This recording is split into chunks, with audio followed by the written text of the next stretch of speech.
Hi there, I'm going to try a sort of classic buzzer pattern. It comes in quite handy when there's a good buzzer hatch on and they're being selective. Possibly a bit more effective and there's a wee bit colour in the water as well, but it does take its fair share of fish, this one. I'm going to try it on a full mill competition black nickel size 10 hook. Okay, just get it sorted in the vise there. Materials I'm going to use today are Wisp 80, Uniflex for the body for the buzzer, which is fantastic stuff. It's on the spool and it's a good colour range with it, and it's quite handy. It's a go-to material for me for my buzzers, and I use quite a lot of it. We've got UTC medium gold holographic, and we've got UTC red holographic medium as well. So that's the main materials that we're going to use. I'm also going to be using Deer Creek diamond fine tack free resin. I've used a lot in the marketplace over the last few years, but this one is definitely the best that I've used so far. No tack, exactly what it says in the bottle, job done with that stuff, fantastic. Okay, and I'm also going to use the Deer Creek diode laser pen, which is a fantastic piece of kit, and cures the resin pretty well. So without much ado, we'll get started on this wee buzzer. I would say it's no bad skills required for this one. You're not really building a space shuttle, to be honest with you. It's a straightforward buzzer recipe, but if you take your time with it, you can get a pretty nice, neat, effective buzzer. Okay, so before I get right into the bend, I'm just going to take about 6 cm, maybe a bit longer, give yourself plenty to work with, about 8 cm of red hole.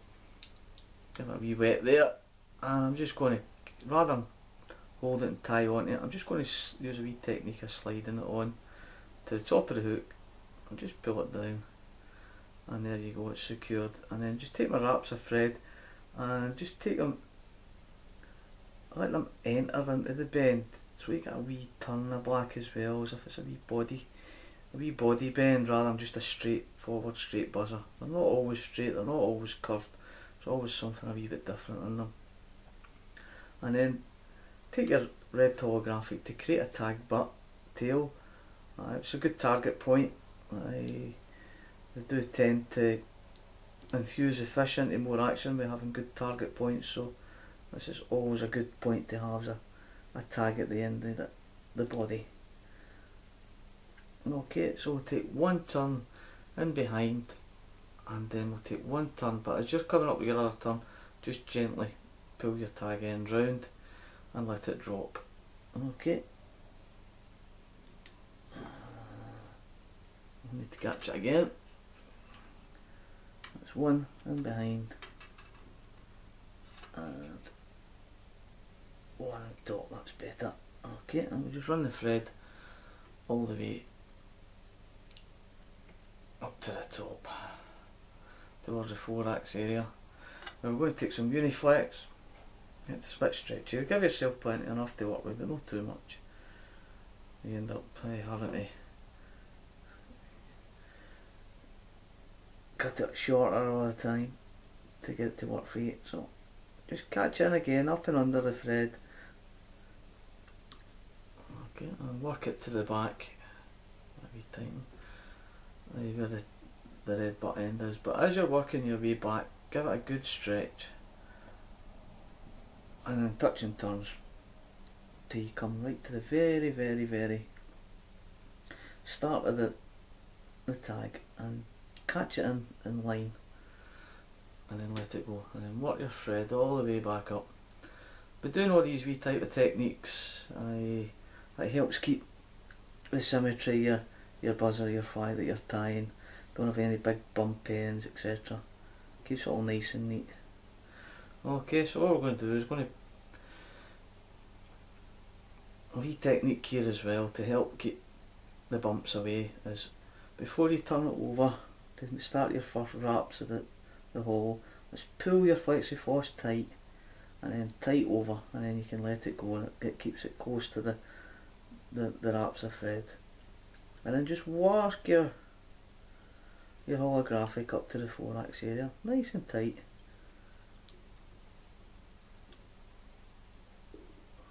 Okay, we're getting there. Okay, there we go. A couple of turns, I can secure it. 1, 2, and 1, 2. Always take so many extra turns. I'm not scared for that because there's nothing worse when it unfurls and you've got to start again.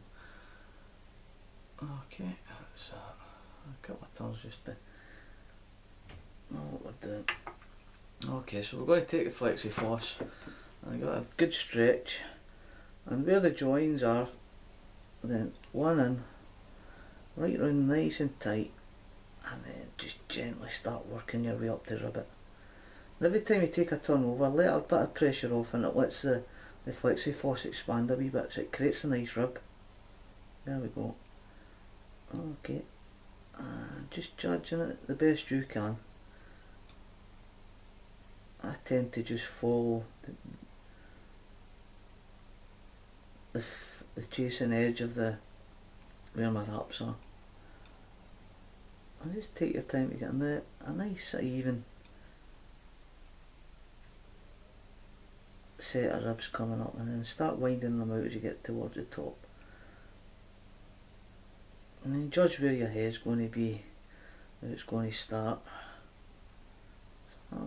It's going to start about there. So this technique here, it's not really a technique, it's just a matter of keep running your FlexiForce all the way up to the head. Okay.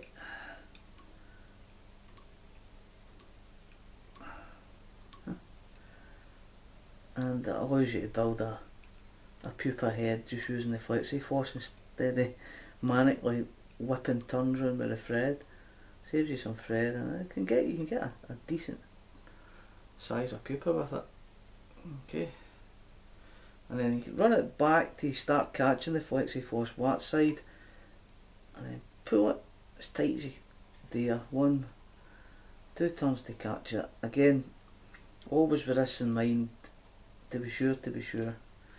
Okay, so it doesn't unfurl, because if it unfurls you're starting again, basically. So we'll just give it a few turns just to get the head judged there. I'm quite happy with that. That looks pretty good to me. So I'm going to take my gold holographic, because these are going to form the cheeks. I use goose bias, use paint, all sorts of things, but the gold holographic over accents the cheeks. So that's the main aim of this one, to give another good target point. So up and over to catch in, you don't need to tie them in, just slide down, leave a wee tag, take 2 turns. Okay, and what we'll do is we'll just cut that in half,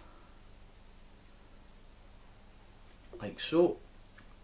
And same sort of method again, but not right over obviously, but just catch your finger on the side of the head, of the pupa, and just slide it down till you get a wee tiny tag again. Just be careful you don't slide right through. But a couple of turns, just check it for, not happy with that, because it slid down. So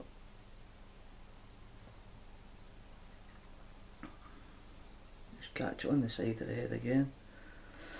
Excuse me.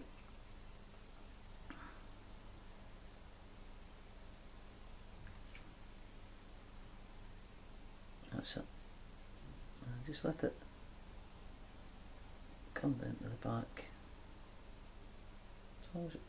So it's going to be kind of identical on the other side. So we line up properly. That's fine for me. Always checking. That's what helps to have a rotary vise. Okay, and just your thread wraps, and try and just cover it. You will leave the odd wee shiny bit out, but it's not a bad thing. Don't go right up to the eye. What you're going to do is forefinger and thumb is trap your two cheeks just on the top of the eye, and then get them side on using your fingers to manipulate them.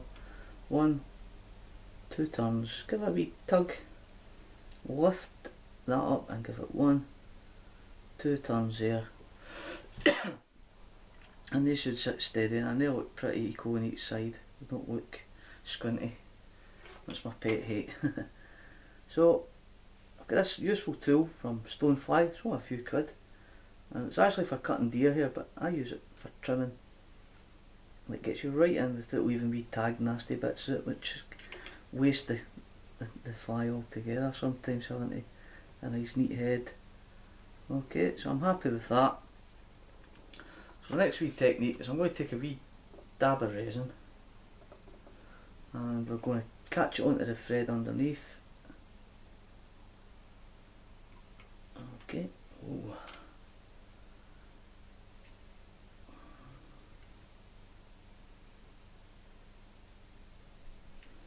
And then we'll take our whip finish tool and we'll give it a couple of whips over it. Keep it all nice and neat. Wee tug, and then just give it a zap with a UV torch. Pull down in your thread, you just got a bit of tension. Just gently cut across, and because you've secured it with the UV resin, then it stops it from unfurling at the crucial moment, and gives you a neat, super neat finish as well. So that's it. The buzzer's finished and tying. I'm pretty happy with that. And I'm going to give it a good dressing down with the old diamond fine resin from Deer Creek. So let's take a little dauber on the top of the head and just work it down the back, down the sides, and round under the head. I find doing it this way it helps keep a nice even coverage.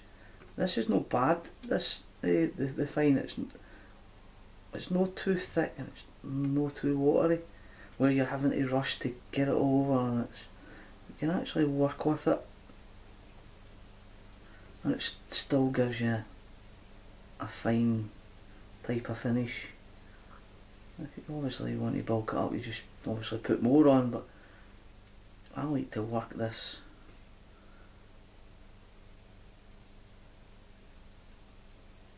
with the applicator, so you get a good coverage. Also as well, I've always got a wee dollop squeezed out just on a wee box, just if you need to put some extra in. And that's what I like. I like being able to work with the resin. I mean, if you go back to the old days of varnish, and then it was the next best thing was the epoxies, which was a nightmare, as we all know, and then it was Sally Hansen's, which was brilliant and still is. But longevity and quickness and was its drawbacks. And this is where the resins, the UV resins that are coming in now, are an absolute godsend to the buzzer tyre or the pike tyre or the salmon. I mean, it doesn't matter what you tie, you can use it on any fly. And I've worked that, and as I said, it's just on demonstrating how you can work it without having to worry about rolling off, and the gravity as well. You can learn to work with it, and you can actually control where you want it to go and how you want it to sit. I'm quite happy now. I've covered all the thread now. If you want a wee bump anywhere, then you can add a wee bit extra and it tidies it all up. There we go. See, you can create your own type of profiles. Okay, so I'm quite happy I've got it covered, and this is it now. Just give it a 10 second zap. I tend to go a wee bit longer, I prefer going longer with it.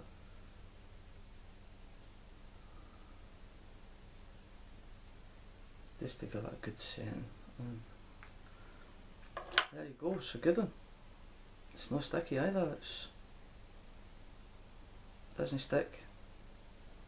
So when you're putting 2 or 3 of them in a wee box and that, they don't all stuck together. And that's your finished